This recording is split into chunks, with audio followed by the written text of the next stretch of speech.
अला सय्यिदिल अंबिया वल मुरसलीन खातमन नबिय्यीन व अला आलिहि व अस्हाबिहि व औलियाए उम्मतिहि अजमाईन बिरहमतिक या अरहमर राहिमीन। हुज़ूर ताजदारे ख़त्म नबूव्वत महबूब रब्बुल इज़्ज़त सल्लल्लाहु तआला अलैहि व आलिहि वसल्लम के इरशाद अक़दस का मफ़हूम है कि जुमे की शब और जुमुआ के रोज़ ज़्यादा से ज़्यादा दुरूद शरीफ पढ़ा करो। ये यौम मशहूद है, इसमें मलाइका आते हैं जिनके पास सोने के कलम और चांदी के वर्क़ होते हैं। वो लिखते हैं कि कौन हमारी ज़ात पाक पर दुरूद शरीफ पढ़ता है। हमें वैसे ही हर रोज़ दुरूद व सलाम विरद ज़बान रखना चाहिए, और जब आका करीम अलैहिस्सलातु व तस्लीम ख़ुसूसियत के साथ जुमे की शब जो इस वक्त जारी है और कल रोज़े जुमा है, इसके बारे में तरग़ीब इरशाद फरमा रहे हैं, तो मामूल से ज़्यादा दुरूद व सलाम पढ़ने की सआदत हासिल करना चाहिए। अब भी हम सब मिलकर आका व मौला सल्लल्लाहु तआला अलैहि व आलिहि वसल्लम के दरबार अनवर में हदिया सलातो सलाम पेश करें। अस्सलातु वस्सलामु अलैका या सय्यदी या रसूल अल्लाह व अला आलिका व सहाबिका या सय्यदी या हबीब अल्लाह। अहबाब ज़ी वक़ार, कल हमने निकाह का माना, निकाह के बारे में क़ुरान हकीम में अहकामात, दुनिया का पहला निकाह, दुनिया का यानी कायनात का पहला हक़ महर, और फिर निकाह के फ़ज़ाइल और इसकी जो तरग़ीब है उसके बारे में अहादीस मुबारका ज़िक्र की।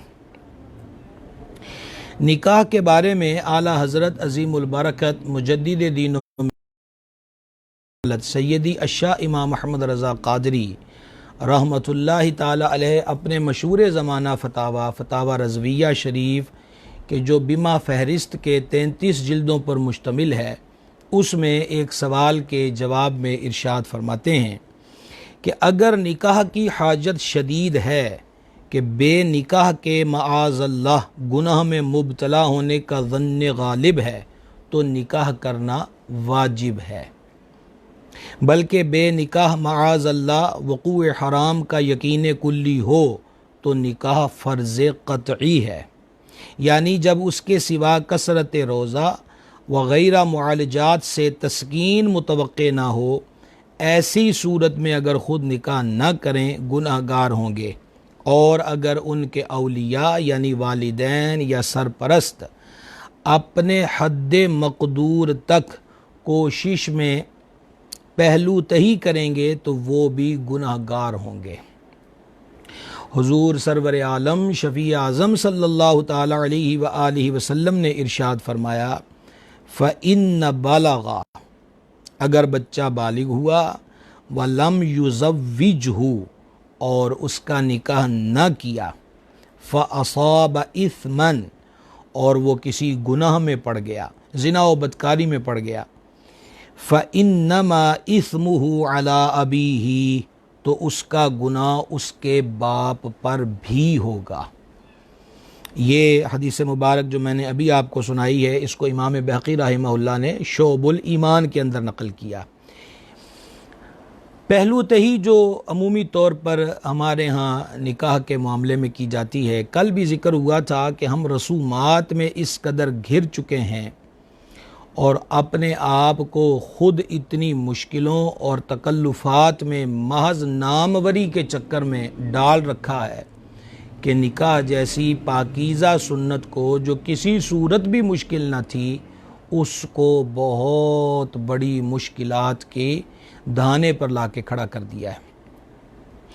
वालिदैन अमूमी तौर पर इस बात की वजह से भी और इन तसव्वुरात की बुनियाद पर भी निकाह में, ख़ुसूसन लड़कों के निकाह में ताख़ीर करते हैं।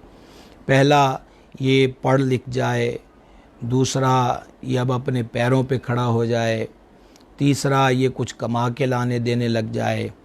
देखिए, अगर किसी मर्द को ये बात बिल्कुल बावर है कि वो शादी कर लेगा और अपनी बीवी और बीवी के आगे जो उसके बच्चे होंगे उसका नानो नफ़क़ा और उसकी ज़रूरियात ज़िंदगी एक हदूद व क़यूद के मुताबिक पूरा न कर सकेगा, तो ऐसी सूरत में तो उसे अब रुख्सत है कि वो ऐसे मामले में ताख़ीरी हरबा जो है वो तख़ीर जो है वो कर सकता है, क्योंकि जब बीवी को ब्याह कर ले आएगा तो उसके कपड़े लद्दे की ज़िम्मेदारी, उसके खाने पीने की ज़िम्मेदारी, उसके इलाज मुआलजे की ज़िम्मेदारी शौहर के सर पे आयद होती है।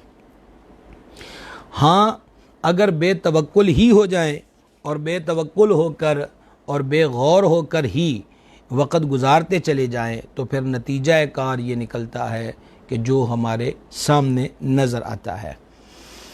पहले तो अल्लाह तबारक व तआला की ज़ात पे तवक्कुल करना चाहिए कि अल्लाह जल्ला शानुहु ने हमें पैदा फरमाया है, हमारे रिज़्क़ और जिसको ब्याह कर लाएंगे जो उसका रिज़्क़ है वो भी अल्लाह तबारक व तआला के ज़िम्माए करम पर है, वो महज अपने करम से अता फरमाता है।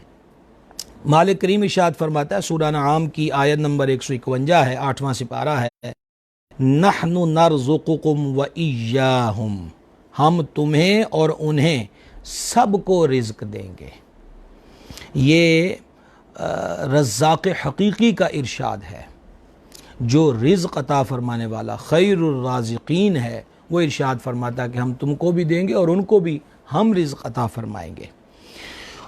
और निकाह जो है वो गनी होने का सबब भी बनता है। अल्लाह जल्ला शानुहु ने इरशाद फरमाया, 18वां सिपारा सूरह नूर की आयत नंबर 32 है, व अनकिहुल अयामा मिनकुम वस्सालिहीन मिन इबादिकुम व इमाइकुम, और तुम में से जो बग़ैर निकाह के हों और तुम्हारे ग़ुलामों और लौंडियों में से जो नेक हैं उनका निकाह कर दो।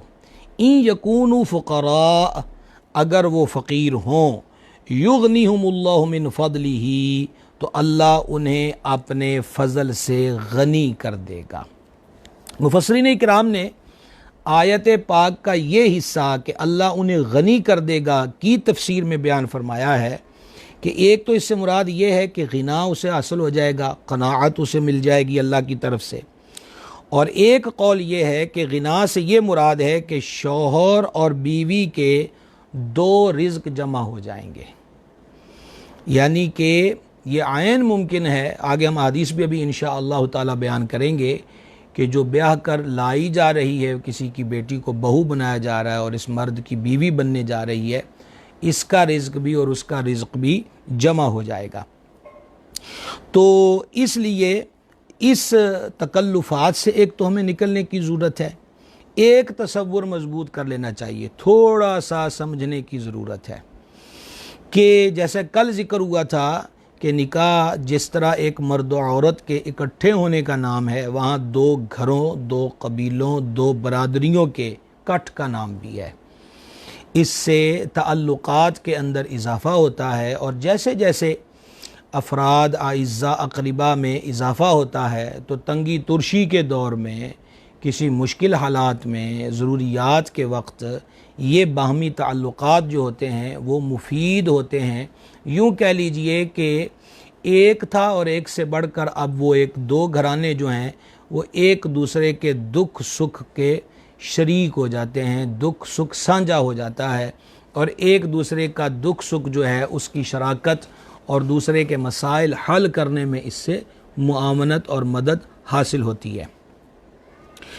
तो अब जब दो घरों ने आपस के अंदर मिलना है, और ये एक दो दिन का ताल्लुक़ नहीं है, निकाह तो बंदा ताज़ीज़त के लिए ही करता है, यानी कि ज़िंदगी तक का ये सौदा होता है, ज़िंदगी तक का ये मुआहदा होता है। अच्छा, अब इसमें इब्तिदा ही के अंदर जब तकल्लुफ़ात इख्तियार किए जाते हैं कि एक दूसरे को एक दूसरे से बढ़कर दिखाने का जो चक्कर चलता है, तसन्नु और बनावट इख्तियार की जाती है।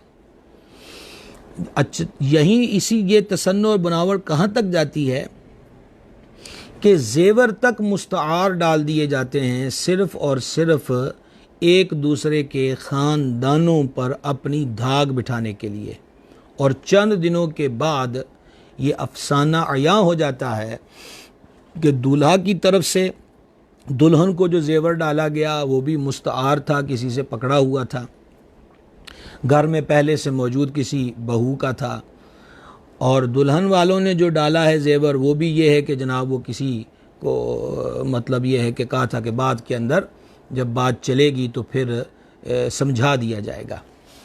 यानी कि राज तश्त अज़बाम हो ही जाया करते हैं, बातें कभी ढकी छुपी नहीं रहा करती। दाना लोग कहते हैं कत्ल नहीं कभी छुपते, जितनी भी कोशिश कर ली जाए।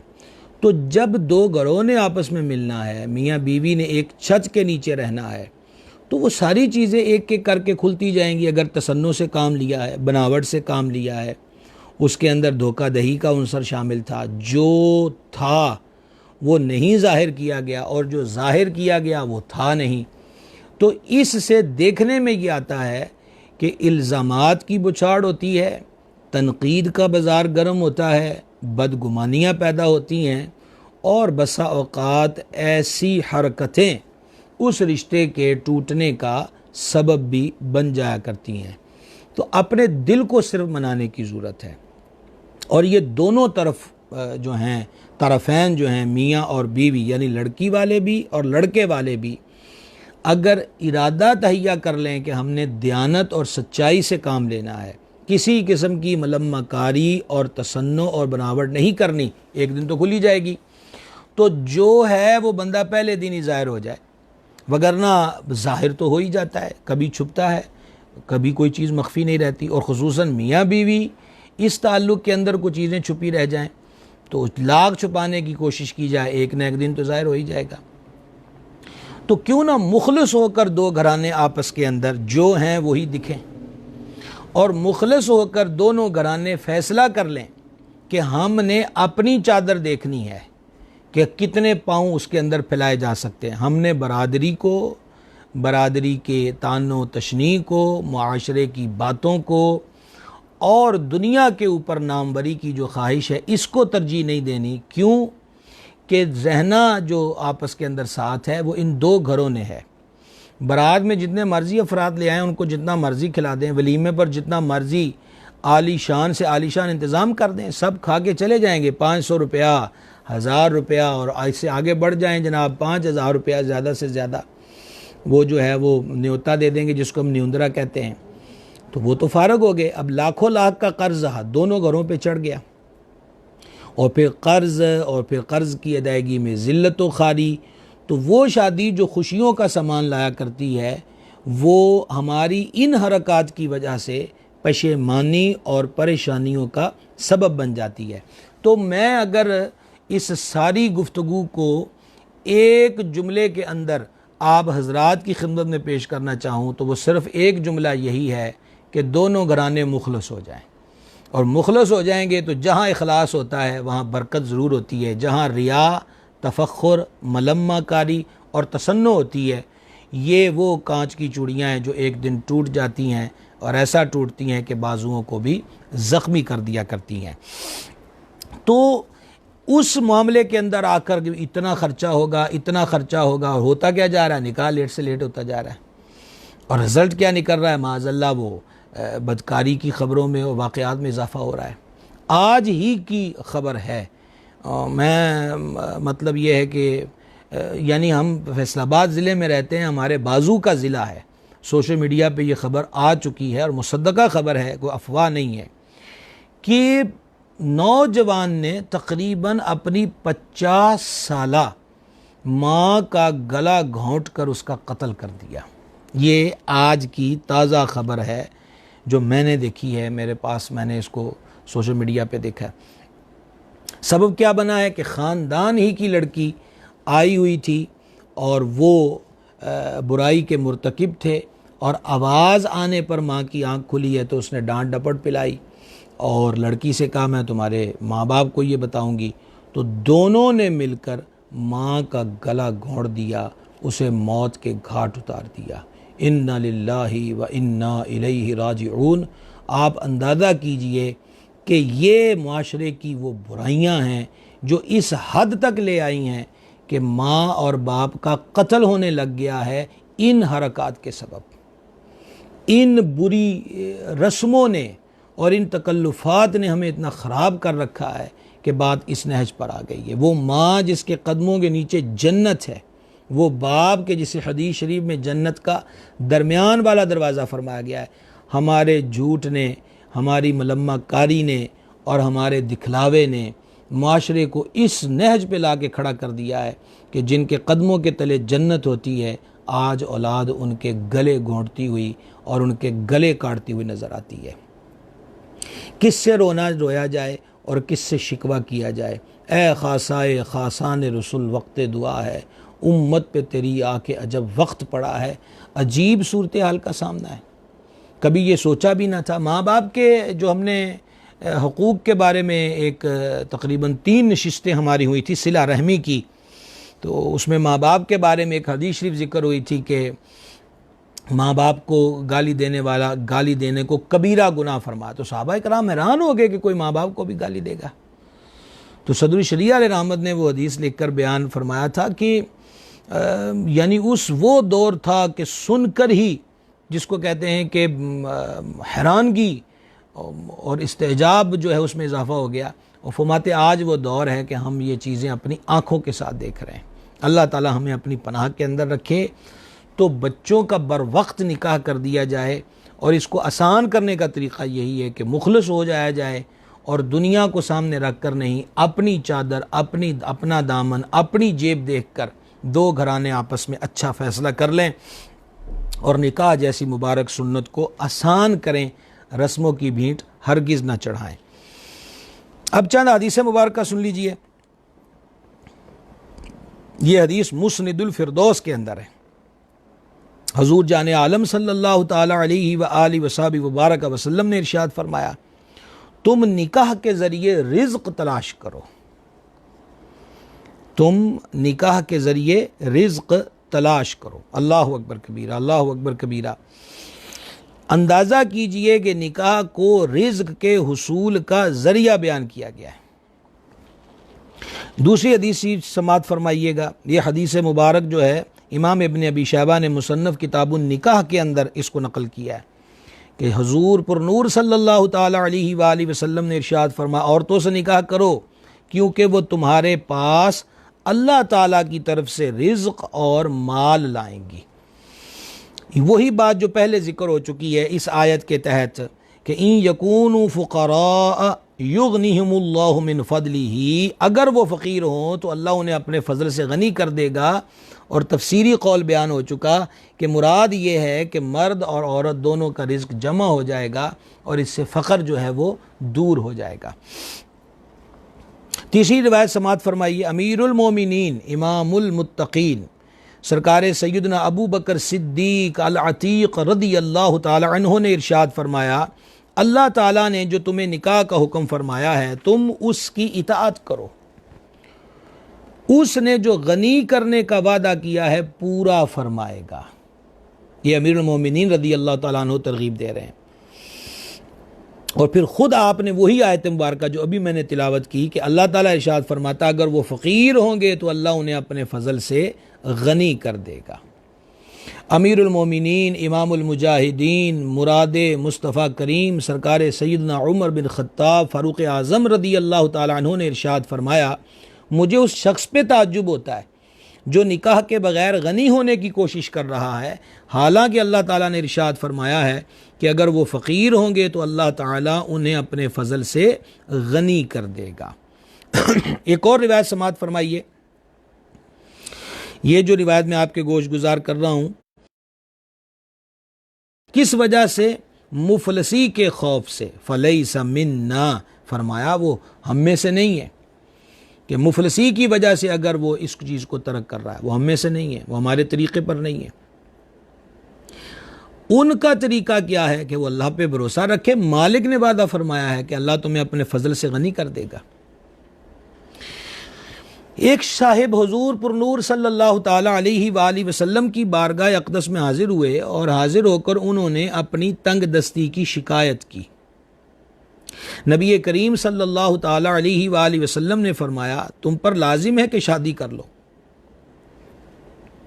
और इस मौके पर फरमाया, मस्कीन है वो शख्स जिसकी बीवी ना हो। अर्ज़ की गई अगर वो गनी व मालदार हो तो क्या इस सूरत में भी मस्कीन है? फरमा हाँ, अगरचे वो माली तौर पे गनी हो। फिर फरमाया मिस्कीन है वो औरत जिसका शौहर ना हो। अर्ज़ की गई अगरचे वो औरत गनी हो, कसीर मालो दौलत वाली हो, तब अगरचे वो मालदार हो। कल हमने एक तो आज भी ये रिवायत शामिल हो गई कि उन्होंने अपनी मिस्कीनी और माल की कमी की शिकायत बारगाह में पेश की तो हुज़ूर फरमाते निकाह कर लो। और दो रिवायतें ऐसी हज़रत जाबिर और एक और सहाबी पाक रदी अल्लाह ताला अन्हुमा के लिए हमने ज़िक्र की। एक रिवायत मैं आपको और सुनाता हूँ जो मशहूर सहाबी हैं मेरे आका अलैहिस्सलाम के और बड़े बख्तवर सहाबी हैं, हज़रत सैयदना रबिया रदी अल्लाह ताला अन्हु। ये वो बख्तवर सहाबी हैं सरकार अलैहिस्सलाम के जो हुज़ूर की खिदमत में हाज़िर रहा करते थे और इन्हें वक्त तहज्जुद हज़ूर पर नूर अलैहिस्सलाम की बारगाह में वज़ू का पानी पेश करने की सआदत उज़्मा हासिल थी। ये बड़े कमाल के लोग हुए हैं, ये सही मानों में हुज़ूर अलैहिस्सलाम के वफ़ादार ग़ुलाम थे। तो उसी मौके पर एक दिन हुज़ूर पर नूर अलैहिस्सलाम ने उनसे खुश होकर फरमाया सल रबीआ, रबीआ मांग, क्या मांगता है। शाख मुहक्किक शाख अब्दुल्ला मुहद्दिस दहलवी रहमतुल्लाह अलैह के कौल को इमाम आशिक़ां सरकार आला हज़रत अलैहि रहमत ने नकल किया इस हदीस के तहत कि हुज़ूर का मुतलक़न फरमा देना सल रबीआ, सवाल कर, मांग, ये लफ्ज़ सल बता रहा है कि अल्लाह तबारक व तआला ने अपने तमाम ख़ज़ाइन, अपनी नेमतें अपने महबूब के हाथ में दी हुई हैं, उनके कब्ज़ा व इख्तियार में दी हुई हैं। इनके हाथ में हर कुंजी है, मालिक कुल कहलाते ये हैं सल्लल्लाहु ताला अलैहि व आलिहि वसहबिहि बारक वसल्लम। अब उनका मांगना भी देखिए, मांगने का भी डब होता है और मांगने के लिए अगर शऊर बंदे के पास हो तो फिर वो ऐसे मौक़े ज़ाया नहीं करता, फिर वो मांगने की चीज़ ही मांगता है। अब जब हुज़ूर फरमा रहे हैं सल रबिया, रबिया मांग, क्या मांगता है, तो वो दुनिया के असबाब मांग सकते थे। अभी अगले जुमलों से आपको पता होगा उनकी माली हालत बड़ी कमज़ोर थी, लेकिन कुर्बान जाइए कि जब मालिक ख़ज़ाइन इलहिया सल्लल्लाहु ताला अलैहि वालिहि वसल्लम ने उनसे सल फरमाया तो उन्होंने सोना चांदी नहीं मांगा, उन्होंने घर नहीं मांगा, उन्होंने को भागात तलब नहीं किए, मांगते तो अता हो जाते। अब उन्होंने क्या मांगा, अस्अलुका मुराफ़क़तका फ़िल जन्नह, ए अल्लाह के प्यारे हबीब अलैहिस्सलातु व तस्लीम, मैं आपसे जन्नत में आपकी रफ़ाक़त मांगता हूँ। तुझसे तुझी को मांग कर मांग ली सारी कायनात, 100 सवालों से यही एक सवाल अच्छा। आप चाहिए मुझे, आपका क़ुर्ब और नज़दीकी चाहिए जन्नत के अंदर। तो नबी इस एक सवाल में कितनी बड़ी चीज़ उन्होंने मांगी है, सरकार की रफ़ाक़त जन्नत के अंदर। हुज़ूर सल्लल्लाहु अलैहि वसल्लम ने उनकी अर्ज़ को सुनकर ये नहीं फरमाया कि तुम कितनी बड़ी चीज़ मांग रहे हो, मैंने तो कोई मामूली को 2-4 दिरहम दिनार की बात, मेरी मुराद तो ये थी, हरगिज़ नहीं। फमा वग़ैर ज़ालिक, कुछ और भी चाहिए। अर्ज़ की जिसे ये मिल जाए फिर उसे और क्या चाहिए। तो खैर हज़रत रबीआ रदी अल्लाह ताला अन्हु फरमाते हैं कि एक दिन मुझसे नबी पाक अलैहिस्सलातु वस्सलाम ने इरशाद फरमाया, रबीआ शादी कर ली तुमने? अर्ज़ की नहीं। फमा क्यों नहीं करते? अर्ज़ की हुज़ूर उसकी पहली वजह यह है कि मैं आपकी खिदमत अक़दस में रहता हूँ और मैं नहीं चाहता कि शादी के मामलात में मुब्तला होकर आपकी खिदमत अनवर से दूर हो जाऊँ। मैं बारगाह की हुजूरी चाहता हूँ, इस दरगाह की मुलाजमत चाहता हूँ और इस बारगाह की खिदमत पर मामूर रहना चाहता हूँ।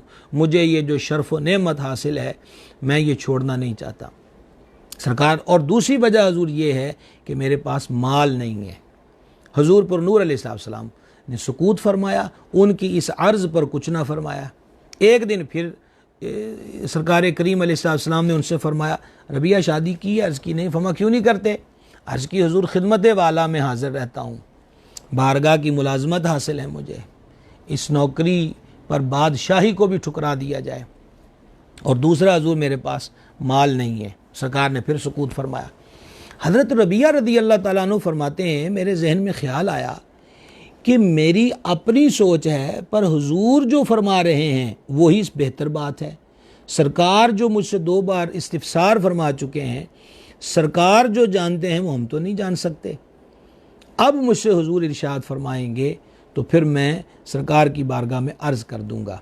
चुनाचे तीसरी बार इरशाद हुआ, शादी की अर्ज़ की नहीं, फरमा क्यों नहीं करते, अर्ज़ की फिर आप कर दें जो आपका हुक्म आली हो उसके मुताबिक।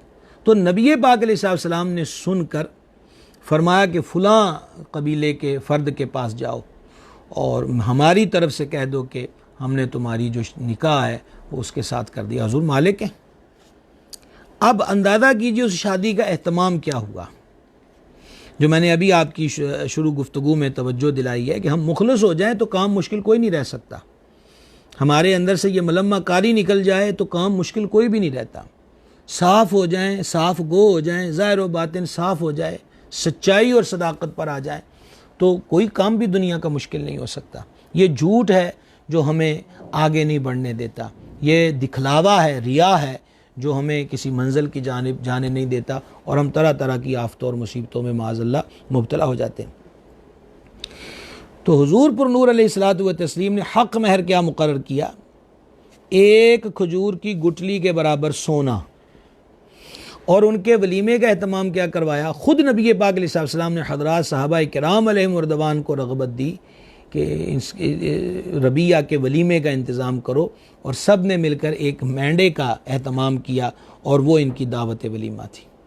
अहबाब ज़ी वक़ार, आप गौर कर रहे हैं कि शादियाँ यूँ भी हुआ करती थी, और कौन कर रहे हैं, जिनके पास रब ने ख़जानों की चाबियाँ जिनके सुपुर्द फरमाई हुई हैं, जिनको सब कुछ अता फरमाया हुआ है। तो इसलिए समझना चाहिए। अच्छा, अब यह कि पैरों पे खड़ा हो जाए, पैरों पे खड़ा हो जाए, एक बात समझने की है, ज़रूर पैरों पे खड़ा करना चाहिए, ज़रूर उनको किसी बेहतर रोज़गार, हसूल आमदन के किसी बेहतर मनसब की तरफ ले जाना चाहिए। रिज़्क़ हलाल कमाने के जो मौक़े हैं उनके लिए माँ बाप को कोशिश करनी चाहिए। लेकिन एक बात ये भी हकीकत है कि हमारी अक्सरियत ऐसी होती है कि जब उनके कंधों पर ज़िम्मेदारी आयद हो जाए तो लापरवाही की आदत ख़त्म हो जाती है। वो जो फिरना फिराना और बस बाहर फिरते रहे या फिर खेल कूद के अंदर मसरूफ़ रहे और टोलियों में बैठे रहे, चौकों चौराहों में बैठे रहे, कोई काम की तरफ तवज्जो ही नहीं है, और अमूमी तौर पर वीडियो गेम्स के अड्डों पर, बिलियर्ड क्लब के अड्डों पर, चाय के खोखों पर, कंटीनों पर, फास्ट फूड की दुकानों पर, गली मोहल्लों की नुक्कड़ों पर ये जो गौल के गौल बैठा करते हैं, ये सारी वेली टीमें होती हैं जो जमा हो जाती हैं। और फिर क्या होता है जनाब, वो कहते हैं खरबूजे को देखकर खरबूजा रंग पकड़ता है। तो जब सारे ही हम नवाला हम प्याला हो जाएं कि वो आवारगी की तरफ उतरें, तो उस माहौल के अंदर किसी का ज़हन कब बनेगा कि ज़िम्मेदारी है। तो एक नफ्सियाती मसला है कि इस तरह एक तो कामकाज की तरफ औलाद को, बच्चों को मुतवज्जे किया जाए, और फिर यह है कि थोड़ा सा भी आप देखें कि अब बात बनती नज़र आ रही है तो शादी कर दी जाए। बई सूरत मुमकिनात में से है, और ये मुशाहिदाती बात है कि ज़िम्मेदारी जब कंधों पे आयद होती है तो फिर ख़ुद ब खुद बंदा ज़िम्मेदार बनता हुआ महसूस होता है। शादी की रसूमात की तरफ आइए तो उसमें से एक चीज़, कल भी उसके बारे में सवालात थे, वो है मंगनी। अब ये जो मंगनी है इसकी हैसियत क्या है। हज़रत हकीमुल उम्मत मुफ्ती अहमद यार खां साहब नईमी रहमतुल्लाहि ताला अलैह आप मंगनी के मुताल्लिक़ा फरमाते हैं कि मंगनी दरअसल निकाह का वादा है, अगर ये ना हो जब भी कोई हरज नहीं है। मालूम हुआ कि मंगनी की हैसियत अगर कोई शरई नुक्ता नज़र से पूछे तो उसका जवाब यही है कि मंगनी की हैसियत एक वादे की है कि लड़के वाले लड़की वालों के यहाँ आए और उन्होंने कह दिया कि हम इसको अपनी बेटी बनाएंगे, और लड़की वाले लड़के वालों के यहाँ जाएं और कहें जी कि हमने अपनी बेटी जो है वो आपके लड़के के निकाह में देना चाहते हैं। इसको मंगनी कहते हैं, और ये एक निकाह का वादा है, इससे निकाह कायम नहीं हुआ करता। अच्छा, ये एक जायज़ रस्म भी है, इस तरह करने में कोई हरज वाली बात नहीं है। लेकिन इस मंगनी को किस नहज तक ले जाया जा चुका है कि आम मुतवस्सत घरानों के लोग जितने रुपए पैसे में शादी ब्याह करते हैं, कई लोग उससे भी डबल खर्चा सिर्फ मंगनी पे कर देते हैं, क्योंकि मंगनी के बारे में एक सोच होती है कि ये वो मौका है जब एक दूसरे पर अपनी बर्तरी शो की जाए। वही बात आ गई, खुलूस रुखसत हो गया, दिखलावे ने आकर जनाब वो पहलवान की तरह अखाड़े में उतर आया और कुश्ती शुरू हो गई। हद से तजावुज़, चादर की जो वुसअत है उससे ज़्यादा पाँव फैलाने की हिम्मत और कोशिश, ये अमूर इख्तियार किए जाते हैं। अच्छा, अब उसमें क्या हो रहा है जनाब कि अंगूठियों का इंतखाब हो गया, अंगूठियाँ पहनाई जाएंगी। चलिए, अब इससे एक कदम आगे बढ़ गया, और वो अगला कदम क्या बढ़ा कि अब जिद्दत ने ये रंग दिखाया है कि लड़के और लड़की को एक ही मकाम पे, अब ये तकरीबात होटलों में होने लग गई, तो लड़के और लड़की को मंगनी की तकरीब के लिए एक जगह पे जमा किया जाता है। हर दो हजरात की तरफ के जो वो रसा होते हैं, ख़ानदान के लोग होते हैं, वो जमा होते हैं। अब क्या है जनाब कि लड़का लड़की का हाथ पकड़ के उसे अंगूठी पहना रहा है, और लड़की जो है वो लड़के का हाथ पकड़ के उसको अंगूठी पहना रही है। अब इसमें क्या है, अभी तक वो गैर महरम है, और जो गैर महरम है उसके हाथ को जो छूना है उसकी हैसियत क्या है। इसके मामले के अंदर हदीस शरीफ समात फरमा लीजिए, फरमा तुम में से किसी के सर में लोहे की सुई घोंप दी जाए तो ये उससे बेहतर है कि वो ऐसी औरत को छुए जो उसके लिए हलाल नहीं है। लोहे की कील जो है वो जनाब थोड़ा पकड़ के दिमाग में ठोंकी जाए तो कितनी राहत आती होगी बंदे को। फरमाया कि एक तरफ ये अमल है तो बेहतर किसी गैर औरत को वो ना छुए। अब उसका इसको अंगूठी पहनाना ये इसके लिए गैर है, वो उसका हाथ पकड़ के उसको अंगूठी पहनाए वो उसके लिए अभी तक गैर महरम है। अल्लाह ताला अक्ल सलीम अता फरमाए तो ये जो तकल्लुफ़ का बाजार गर्म किया हुआ था मंगनी के उन्वान पर, इसी में उनका निकाह पढ़ा दिया जाए कि कम अज़ कम एक दूसरे को देखना, एक दूसरे से बातचीत करना, या इस सूरत में एक दूसरे के हाथ को पकड़ के अंगूठी पहनाने का जो अमल था, कम अज़ कम निकाह की बरकत से ये तो जायज़ हो जाता। अब इब्तदा ही उस मामले पर हो रही है जो नाजायज़ है, कब उसके छूने की इजाज़त है। उम्मुल मोमिनीन मखदूमतुल मुस्लिमीन सय्यदतुना सिद्दीक़ा बिन्ते सिद्दीक़ अकबर रज़ियल्लाहु ताला अन्हुमा ने इरशाद फरमाया, नबी पाक अलैहिस्सलाम ने कभी किसी औरत के साथ हाथ नहीं मिलाया। सहाबा इकराम अलैहिम रिदवान और सहाबियात रज़ियल्लाहु ताला अन्हुन्ना शर्फ़ बैत हासिल करते तो हुज़ूर पर नूर अलैहिस्सलाम की तरफ से औरतें, हुक्म था औरतें पर्दे में बैठा करती थी। सरकार ने कभी किसी औरत का हाथ पकड़कर उसे शामिल बैत नहीं फरमाया। और ये हजूर पर नूर अलैहिस्सलाम की जो अदा है, वो मौलाना साहिब हों, वो मुफ्ती साहब हों, वो पीर साहब हों, वो बदर तरीक़त हों, वो कोई भी हों, सब के लिए तरीक़ा एक ही है जो हुजूर सय्यदुल आलमीन अलैहिस्सलाम ने बयान फरमाया। आला हज़रत मुजद्दिद दीन व मिल्लत क़ातिए शिर्क व बिदअत सैयदी अशाह इमाम अहमद रज़ा क़ादरी मुहद्दिसे बरेलवी रहमतुल्लाह ताला अलैह से सवाल हुआ, हजूर क्या मुरीदनी और पीर का भी पर्दा है? फरमाया कि जब वो गैर महरम हैं तो फिर औरत जो मुरीदा है उसका अपने पीर से पर्दा है। पीर वो बेपर्दगी पीर के सामने भी नहीं कर सकती।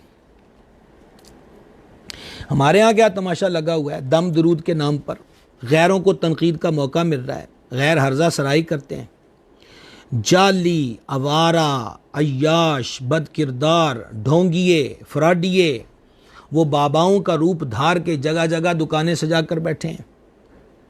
और हमारे घरों की औरतें हैं जनाब कि उनको हर बात के अंदर यही खदशा और यही मामला है कि हम पर जादू हो गया है। सास कह रही है बहू ने कर दिया है, बहू कह रही है मुझ पे सास ने कर दिया है, बस ये हो गया है, बस वो हो गया है।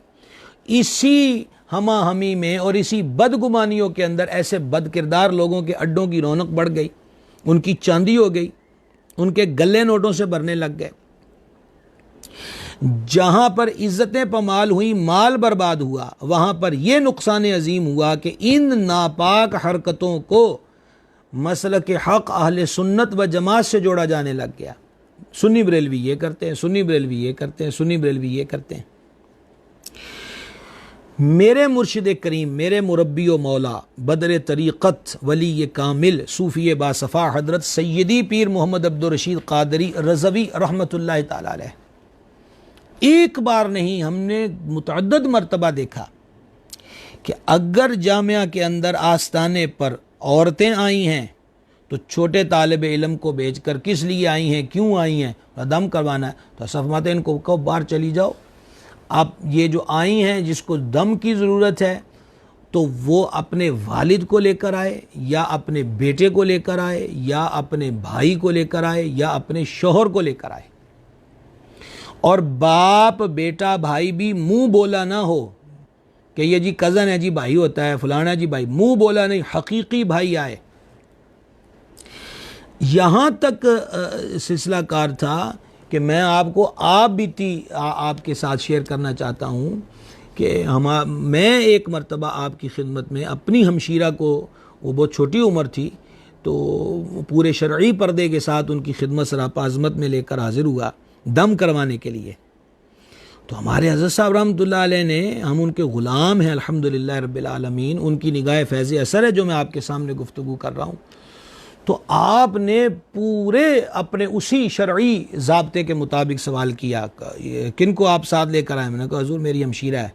फरमाया मुँह बोली है कि हकीकी? मैंने अर्ज़ किया हज़ूर हकीकी है।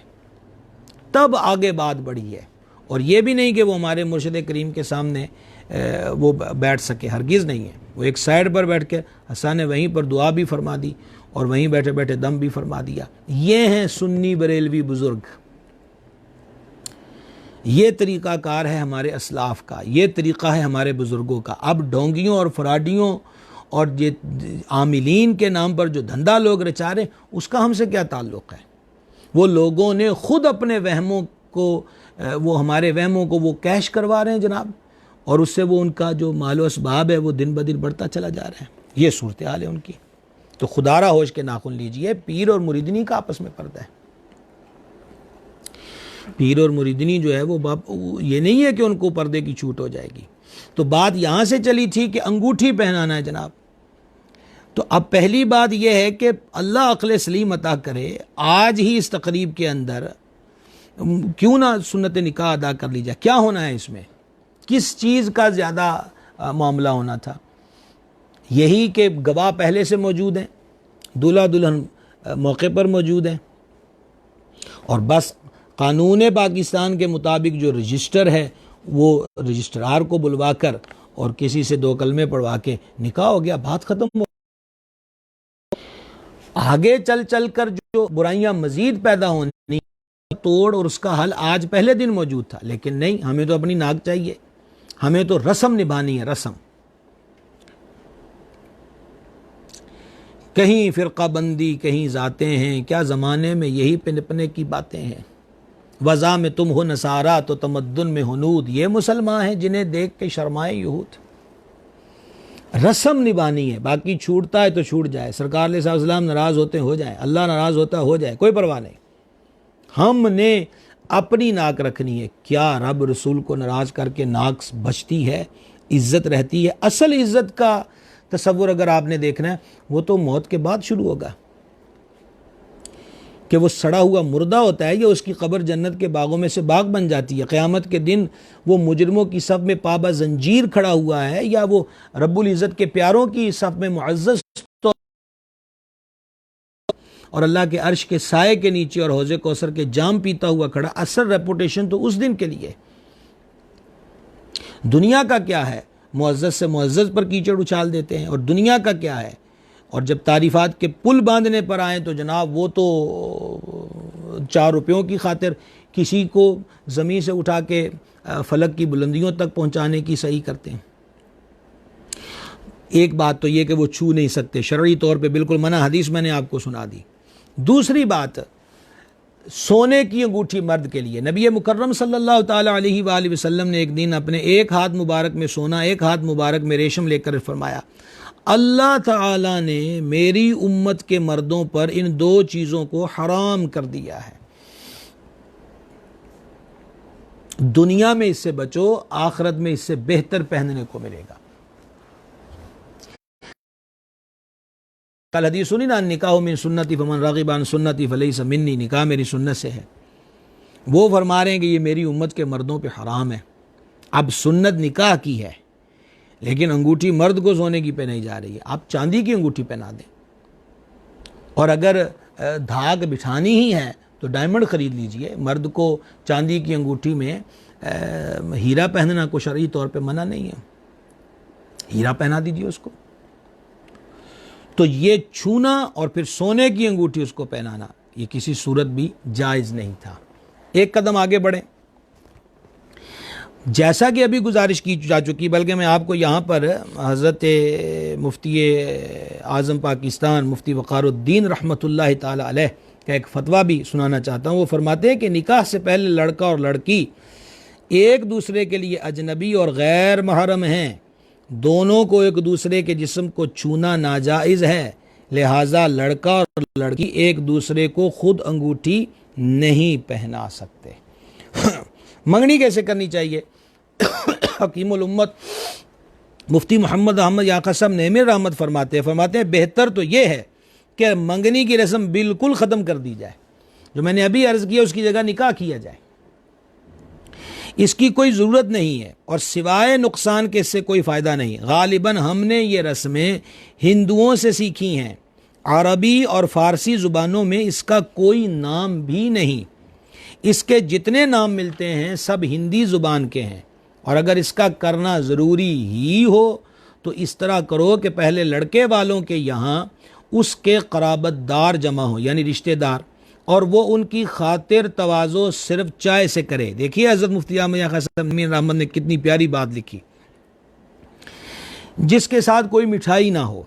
फिर ये लोग लड़की वालों के यहाँ जाएं तो वो भी इनकी तवाज़ो सिर्फ चाय से करे। लड़के वाले अपने साथ दुल्हन के लिए एक सूती दुपट्टा और एक सोने की नथनी लाएं जो पेश कर दें। दुल्हन वालों की तरफ से लड़के को एक सूती रुमाल, एक चांदी की अंगूठी, एक नगीने वाली पेश कर दी जाए जिसका वजन 4.25 माशे से ज़्यादा ना हो। लो ये मंगनी हो गई। अगर दूसरे शहर से मंगनी करने वाले आए हैं तो इनमें 7 आदमी से ज़्यादा ना आए और दुल्हन वाले मेहमानी के लिहाज से इसको खाना खिला दें, मगर इस खाने में दूसरे महल्ले वालों को आम दावत की कोई ज़रूरत नहीं। फिर इसके बाद लड़के वाले जब भी आएँ तो उन पर मिठाई और कपड़ों के जोड़ों वगैरह की कोई पाबंदी ना हो। अगर अपनी खुशी से ऐसे ही बच्चों के लिए थोड़ी सी मिठाई लाएं तो उसको मोहल्ला में तकसीम करने की कोई ज़रूरत नहीं। हदीस पाक में है कि एक दूसरे को हदिया दो, मोहब्बत बढ़ेगी, मगर इस हदिये को टैक्स ना बना लो कि वो बेचारे इसके बगैर आ ही नहीं सकें। तारीख का मुकर्रर करना भी इसी सादगी से होना ज़रूरी है कि अगर उसी शहर से लोग आ रहे हैं तो उनकी तवाज़ो सिर्फ चाय से हो, और अगर दूसरे शहर से आ रहे हैं तो 5 आदमी से ज़्यादा ना हो जिनकी तवाज़ो खाने से की जाए, और तारीख़ मुकर्रर करने वाले सन रसीदा बुज़ुर्ग लोग हों। ये हज़रत मुफ्ती साहब की बड़ी प्यारी किताब है इस्लामी ज़िंदगी, उसमें से एक इक़्तिबास मैंने आपके गोश गुज़ार किया है। हम अपने बुज़ुर्गों की बातों पर अमल कर लें तो इंशाअल्लाह कामयाबी ही कामयाबी है। और अगर हम बेबालों पर के उड़ान भरने की कोशिश करेंगे तो भाई नीचे ही गिरेंगे, मुंह ही फूटेगा, नाक ही टूटेगी, ज़ख्मी ही होंगे, घायल ही होंगे, नतीजा कोई नहीं निकलेगा। मंगनी के बाद के जो मामलात हैं उसके अंदर हमारे यहाँ क्या चलता है जनाब, बातचीत शुरू होती है। बातचीत से हटकर फिर मुलाकातों का सिलसिला होता है, और हर 2 घराने जो हैं वो हंस कर टाल देते हैं, कोई नहीं अब इनकी मंगनी हुई है, अब कौन सा को मसला है। यानी निकाह नहीं होने देना, मंगनी में ही 1 साल 2 साल 3 साल गुजार देंगे, निकाह नहीं होने देना, ताकि उनका वो मिल बैठना जायज़ हो जाए, शरई तौर पर उनका वो गुफ्तगू करना जो है वो जायज़ हो जाए, उनका एक दूसरे के साथ बाहर कहीं शरई पर्दे के साथ आना जाना जो है वो आसान हो जाए, जायज़ रहे। ये जायज़ तो होने नहीं देंगे हम, क्योंकि ऐसा कर दिया तो जनाब ये तो बड़ा मसला बन जाएगा, फिर तो माशरा नाराज़ हो जाएगा। हाँ, वो गुनाह कमाएँ, खैरी सल्ला है, वो इब्तदा पर ही बेबरकती और नुसरत को समेटें, कोई प्रॉब्लम नहीं है।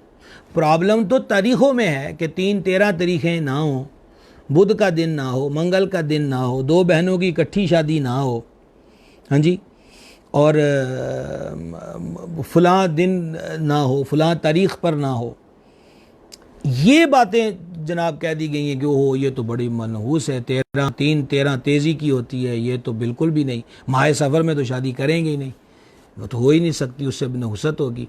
यानी हराम पे हराम करना उसकी नहुसत नहीं है, और जिन चीज़ों में नहुसत है ही नहीं, अल्लाह रसूल ने जिन तारीख़ों और दिनों पर कोई मुमानियत वारिद ही नहीं की, उसको हमने अपने ज़हनों पर नाफिज कर लिया कि बस जनाब ये तो इसमें ये हो जाएगा, वो हो जाएगा।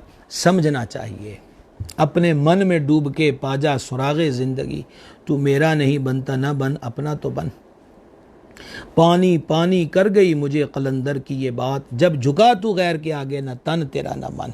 हम गैर के आगे झुक रहे हैं, हम हिंदुआना रसूमात के पाबंद हो गए, हम मुआशरे की रसूमात के इस कदर जकड़े जा चुके हैं कि हमने कहा कि बस ना झुकिए अल्लाह रसूल की बारगाह में, गैरों के आगे, गैरों की रस्मों के आगे झुक कर फिर क्या होगा, ना तन तेरा ना मन, क्या पल्ले रह जाएगा, कुछ भी नहीं रहेगा। ये समझने की बात है। अल्लाह ताला हमें मानने की तौफीक अता फरमाए, समझने की तौफीक दे। अच्छा, अब गुजारिश ये कर रहा था कि बातचीत में इजाफा होगा, इसके नुकसानात क्या होते हैं। नंबर एक, जो पहला रख रखाव होता है आपस के अंदर, वो रख रखाव ख़त्म हो जाता है, एक हिजाब होता है, और जब इस कसरत के साथ गुफ्तगू, रोज़ ही गुफ्तगू शुरू हो जाए, अब गुफ्तगू में क्या करेंगे जनाब, अब क्या दुआ दें इन कंपनियों को, क्या ये कहें अल्लाह इनका भला करे कि क्या करे भाई, कि जो 40-40, 50-50 रुपए के अंदर 5-5 घंटे लोगों को गुफ्तगू के लिए फ़राहम करते हैं, सस्ता तरीन कर दिया है। और अगर वो व्हाट्सअप वगैरह की बात कीजिए तो जनाब फिर ये हफ्तों भर की बात है कि आपके लिए बातें करना आसान है, आपके लिए काले करना आसान है। तो अब आपस के अंदर जब वो बातचीत शुरू हो गई, आपस का जो एक रख रखाव होता है वो ख़त्म हो गया। जो मामला धीरे धीरे ज़िंदगी में एक दूसरे को मालूम होते हैं, वो मामला वक़्त से पहले मुनकशिफ होना शुरू हो गए। नंबर 3, एक दूसरे की जो आदात हैं, उन आदात को अब जब तकल्लुफ़ से बेतकल्लुफ़ी की हद आएगी और तू तुकार का सिलसिला शुरू हो जाएगा, तो बहुत सारे ऐसे शवाहिद हैं कि शादी से पहले जनाब मंगनियाँ टूट जाती हैं। नहीं जी वो मेरे मिजाज का नहीं है, और वो कह रही वो मेरे मिजाज की नहीं है। और क्या मंगनी टूटने के बाद कोई खैर का नुज़ूल होता है, पूरे का पूरा घराना उससे मुतासर होता है, बाकी घर की बेटियों की जो शादियां हैं वो मुतासर हो जाती हैं। इसी की शादी करना है तो उस पर एक ये दाग लगा होता है, इसकी मंगनी टूटी है। फिर वजह क्या है, अब वजह पूछेंगे, नए रिश्ते वाले आएंगे, वजह पूछेंगे तो क्या ख्याल है, लड़के में कसूर हुआ तो वो तस्लीम करेंगे। ऐसा दयालु आज है कोई जो अब एतराफ़ जुर्म अपने मुंह से करे और अपनी गलती जो है उसको तस्लीम कर ले और फिर उस पर शर्मिंदा और शर्मसार भी हो? हरगिज़ नहीं। और अगर मामला दूसरी तरफ लड़की वालों की तरफ ख़राब हुआ तो क्या वो इकरार करेंगे, स्टाम्प पेपर पे लिख के दे देंगे कि मुझी में गलती थी, मुझसे ये हुआ, मुझसे ये हुआ? एक दूसरे पे इल्ज़ाम आयद करेंगे, गीबत, बोहतान, इल्ज़ाम तराशी, नया गुनाहों का एक पंडोरा बक्स जो है वो खुल गया, गुनाह कमाने का एक नया ज़रिया जो है वो आसान होता चला गया। बरकत अल्लाह रसूल के हुक्म के अंदर है, निजात अल्लाह रसूल के फरमान के अंदर ही है कि अगर हम उसको अपना लेंगे तो इंशाअल्लाह इससे बरकत ही बरकत होगी। तो मंगनी के बाद एक दूसरे से मेल मुलाकात, मंगनी के बाद इस तरह की बातें, मंगनी के बाद इस तरह का, अच्छा फिर देखने वालों पे इसके मनफी असरात पड़ते हैं। जो अगली पीढ़ियाँ देख रही होती हैं, नए बच्चे जो देख रहे होते हैं, वो समझते हैं कि ये मामले ही कोई नहीं है। उनका वही माइंड सेट बनता है जो वो बड़ों को देखते हैं, और जब उसी माइंड सेट पर वो होते हैं तो फिर आहिस्ता आहिस्ता वही होता है कि हया रुखसत होती है। और कल भी हदीस जिक्र हो चुकी कि नबियों रसूलों के फरमान में से है अलैहिस्सलाम कि तुम्हें हया ना हो तो तुम जो मर्ज़ी करो। अल्लाह जल्ला शानहू की बारगाह में दुआ है कि हमें इन मामलात को समझने की तौफीक अता फरमाए। कल भी हमारा यही मौजू होगा इंशाअल्लाह। कल हम मज़ीद बात करेंगे कि माइयों और उबटन मलना, इसकी शरई हैसियत क्या है, रत जगह जो है और इससे जुड़ी दीगर जो रस्में, मेहंदी की जो रस्म है, इसकी शरई हैसियत क्या है। फिर इंशाअल्लाह निकाह के मामले के अंदर हक़ महर के बारे में कल भी कुछ सवालात आए थे। हक़ महर की हैसियत क्या है, हक़ महर कौन सा मुअज्जल होता है, कौन सा मुअज्जल होता है, और फिर वलीमे के बारे में क्या अहकामात है, और फिर इससे अगला स्टेप मज़ीद आएगा कि मियाँ बीवी के एक दूसरे पर क्या हकूक़ हैं। मैं उम्मीद करता हूँ कि ये जो सिलसिला आप जो सुन रहे हैं, उम्मीद करता हूँ कि कहीं ना कहीं मेरा हुस्न ज़न है और हम इसी नीयत से रोज़ मुखातिब होते हैं आपसे, और मुझे बड़ी अल्हम्दुलिल्लाह खुशी होती है कि अगले रोज़ तक हम देखते हैं कि माशाल्लाह हज़ार लोगों तक हमारा ये पैगाम जा चुका होता है। जो इस पैगाम को आम कर रहे हैं, अल्लाह उनको भी सलामत रखे।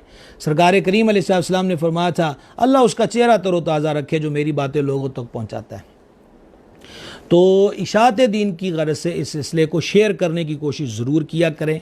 अगर कोई भूल जाते हों तो मैं इसीलिए याद करवाता हूँ, हमें किसी मशहूरी से कोई गर्ज नहीं है। अल्हम्दुलिल्लाह रब्बिल आलमीन, हमारी मशहूरी यही काफ़ी, हम हज़ूर गौस पाक के सागे हैं, लिल्लाहिल हम्द, उनके ग़ुलाम हैं। तो अर्ज़ खिदमत यह है कि इन मामलात पे इसको आगे शेयर किया करें। कल की जो मैंने उन्वान जो है वो बता दिया, बुनियादी हमारा उन्वान यही है, निकाह और मियाँ बीवी के हकूक़। और अब इससे अगला स्टेप जो है वो इंशाअल्लाह ताला कल हम आपकी खिदमत में पेश करेंगे इंशाअल्लाह ताला। जनाबे वाला सवालात की तरफ आते हैं जनाब।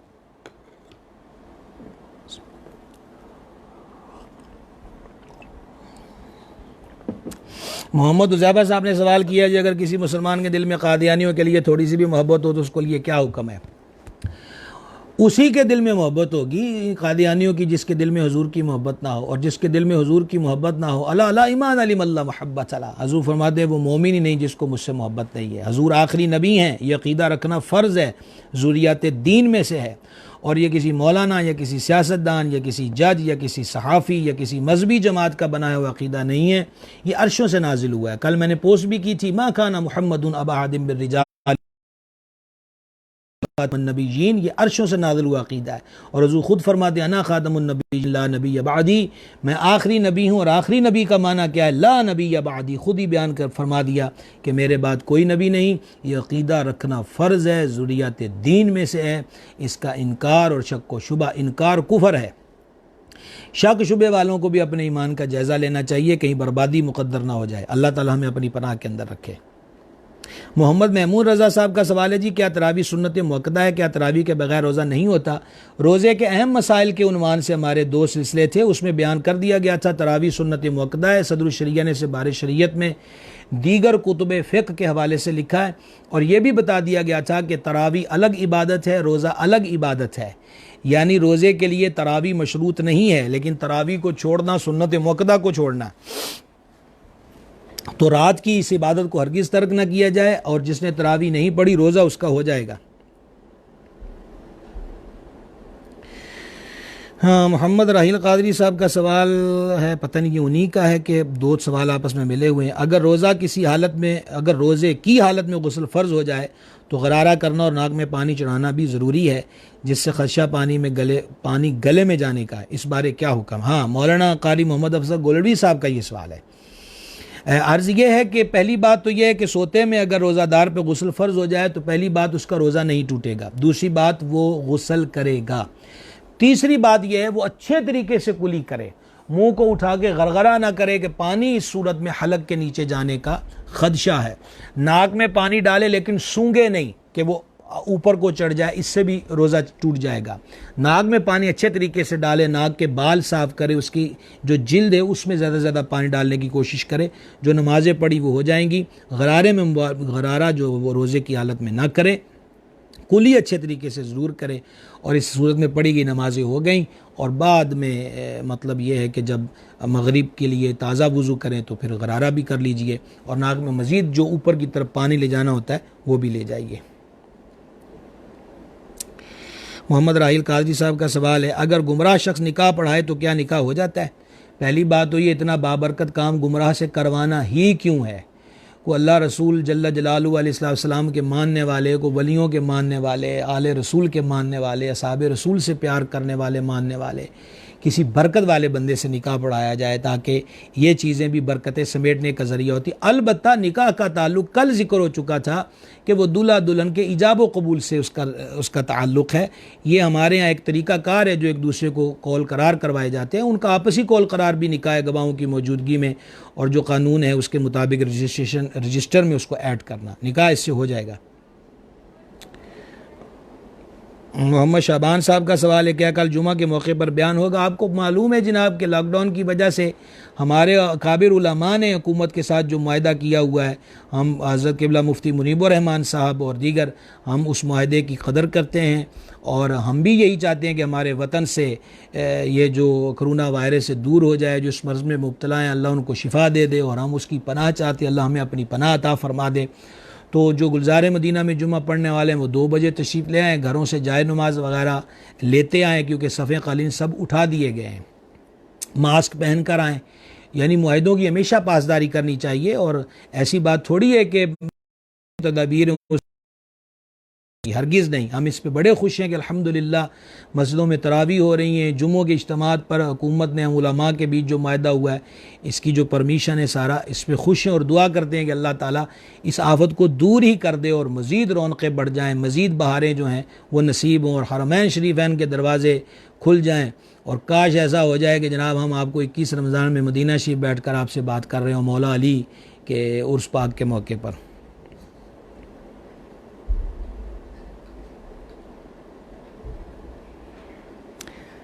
नूर आसर साहब का सवाल है जी, लड़की का निकाह वालिदैन ने कर दिया और लड़की को बाद में पता चलता है कि लड़का और इसके घर वाले बदअकीदा लोग हैं, तो सूरत में लड़की क्या करे? अगर वो बदअकीदगी हद कुफर को पहुंची है तो निकाह नाफिज ही नहीं हुआ। इसकी तफसील के लिए फतावा रज़विया शरीफ का मुताला किया जाए। हाजी अंसर काजी साहब का सवाल है, अगर निकाह पहले किया और रुखसती बाद में, क्या अब हक महर कब अदा किया जाएगा? रुखसती के वक़्त या निकाह के वक़्त? हक महर के सब इंशाल्लाह मसले कल मैं कोशिश करूँगा, हम इस पे पहुँच ही जाएंगे। तो मतलब ये है कि हक महर चाहे उसको अभी के लिए भी मुकर्रर किया गया हो और अभी अदा नहीं भी किया तो इससे निकाह पर कोई असर नहीं पड़ता। तफसील इंशाल्लाह कल तक के लिए मज़ीद अच्छी नीयत कर लीजिए।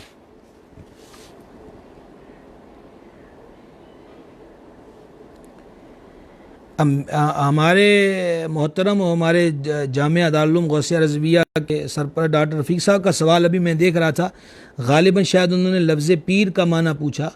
तो पीर असल के अंदर बुज़ुर्ग को कहा जाता है जी, बड़े को कहा जाता है। कसीर हज़रात जी तशरीफ़ लाए हैं, जनाब ग़ुलाम शब्बीर साहब हैं जी, आलम व सहलन। गज़नफ़र अली गज़नफ़र साहब हैं जी, आपको भी खुश आमदीद। साजिद साहिब हैं जी।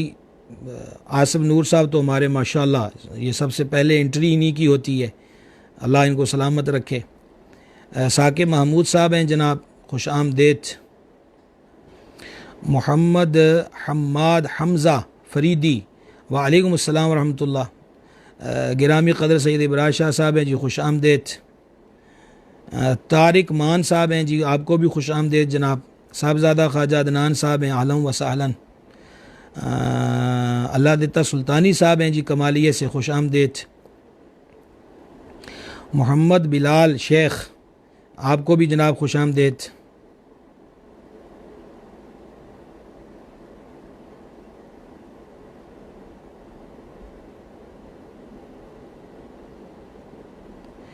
मोहम्मद हम्माद हमज़ा साहब कह रहे हैं जी कि इन्होंने आज हमें ज्वाइन किया है, तो कहते हैं कि मौजू इश्क़ मुस्तफ़ा पर भी कुछ मलफूज़ात अता फ़रमा दे। अल्हम्दुलिल्लाह हमारी तो कोशिश होती है जी कि रोज़ सरकार की मोहब्बत की बात होती है और इंशाअल्लाह आपके इस मोहब्बत भरे मशवरे की भी कदर करेंगे, करते भी हैं और करेंगे भी इंशाअल्लाह। सुल्तानी साहब दुआ दे रहे हैं जी, बड़ी मेहरबानी। अमीन हबीबी साहब हैं जी, सांगला से, सलाम कह रहे हैं जी, वालेकुम अस्सलाम रहमतुल्लाह, माल खुश रखे। अब्दुल सत्तारा अत्तारी साहब दुआ का फरमा रहे हैं, बिस्मिल्लाह जनाब, माल खुश रखे।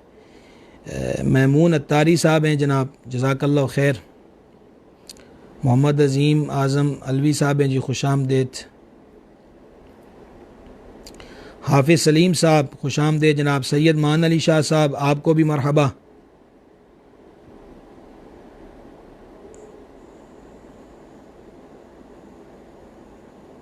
साहिब नलैन ये यूके से शरीक होते हैं जी, अल्लाह आपको भी सलामत रखे, खुश आमदेद आपको भी। हुज़ैफ़ा राजपूत साहब हैं जी, जज़ाकल्लाह खैर।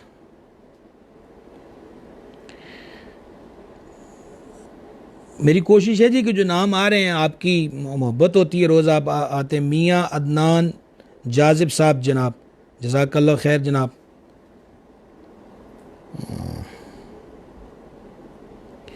महबूब मुग़ल साहब का सवाल आया जी, जनाब अगर किसी बच्चे को सोने की अंगूठी के बारे में, तो देखें लड़के को, जो बच्चे होंगे लड़के, उनको सोने की अंगूठी नहीं पहना सकते, पहनाने वाले गुनाहगार होंगे।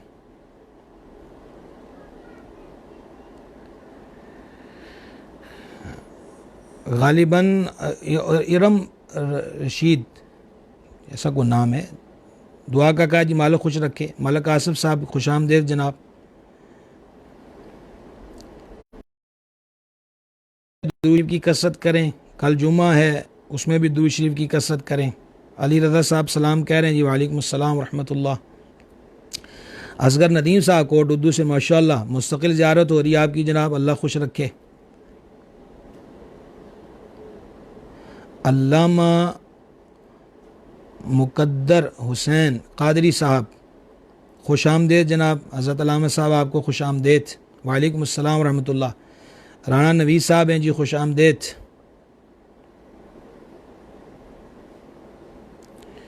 ख्वाजा अदनान साहब ने मदीना शरीफ की दुआ के लिए, मैं आपके लिए दुआ गाऊँ, आप भी दुआ फरमा दें। कि आबिद फरीदी साहब तशरीफ़ लाए हैं जी, आपको भी खुश आमदेद। अल्लाह ताला सबको सलामत रखे, आबाद रखे। ज़ीशान अली रज़वी साहब हैं जनाब, दुआ का कह रहे हैं जी, अल्लाह खुश रखे जनाब को भी, सबको सलामत रखे। मालिक करीम जो बातें ज़िक्र हुई हैं खुलूस नीयत के साथ हम सबको अमल की तौफ़ीक़ अता फ़रमाए, हमारे हालों पे करम फ़रमाए। वमा अलैना इल्लल बलागुल मुबीन। सल्लल्लाहु तआला अला नबील उम्मी व आलिहि सल्लल्लाहु तआला अलैहि वसल्लम। सलातु व सलाम अलैका या रसूल अल्लाह। बंदा नवाज हाज़री कबूल फ़रमा, हमारे गुनाहों को माफ़ फ़रमा, ख़ताओं से दरगुज़र फ़रमा, नेक कामों की तौफ़ीक़ दे, बुरे कामों से महफूज रख, हमारे मशाइख़ किराम के दरजात बुलंद फ़रमा, हमारे माँ बाप पे रहमत फ़रमा, हमारे माँ बाप पे करम फ़रमा, तमाम मुसलमान मर्दों, तमाम मुसलमान औरतों की बख्शिश फ़रमा, बीमारों को शिफा दे दे, बेकरारों को करार दे दे, बेरोज़गारों को रोज़गार दे दे, बे औलादों को नेक औलाद दे दे, मक़रूज़ों को कर्ज़ों से निजात दे दे, हमारे दुखों को सुखों में बदल दे, मुश्किलों को आसानियों में बदल दे, दुनिया और आखिरत बेहतर कर दे, दुनिया और आखिरत के शर से बचा ले। हमारे ईमान की हिफाजत फरमा मौला, हमारे ईमान की हिफाजत फरमा, कुफ्र व बदअकीदगी की मौत से बचा, कब्र व हशर की रुसवाई से बचा, अपनी बंदगी की तौफ़ीक़ दे, हमारे ज़ाहिर व बातिन को नेक और एक कर दे, नेक और एक कर दे, नेक और एक कर दे। सिलसिले से जुड़े हुए जुमला हज़रात जो दुआओं से नवाज रहे हैं और दुआओं का कह रहे हैं, मौला मोहब्बतों का इज़हार करते हैं, सबको दीन दुनिया आखिरत की खैर बरकत अता फ़रमा। हम सब को बार बार मदीना शरीफ मक्का शरीफ की बाद अब हाज़रियाँ नसीब फरमा। अल्लाहुम्मा इन्ना नस्अलुकल अफ़्व वल आफ़िया वल मुआफ़ा फ़िद्दीन वद दुनिया वल आखिरह। इलाही खैर गर्दानी बहक़्क़े शाह जीलानी व सल्लल्लाहु तआला अला हबीबी सय्यिदिना मुहम्मद व आलिहि व सल्लम।